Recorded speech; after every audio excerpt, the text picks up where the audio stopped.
Man, Jack, I really thought this car had Bluetooth. I wish I had someone to help me pair my phone. Don't worry, I can help you. To pair up your Android, you want to go to your setup, Bluetooth connection, add new. Turn Bluetooth on from your device in order to search. On your device, select the name that matches vehicle name on the screen.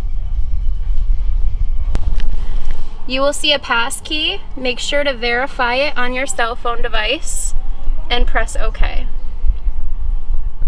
Your phone is now connected and your contacts will download. To hook up your Android Auto, you need your USB. Plug it into the port and connect your phone. Click Android Auto to access your music. Swipe to unlock. Now we're on Android Auto.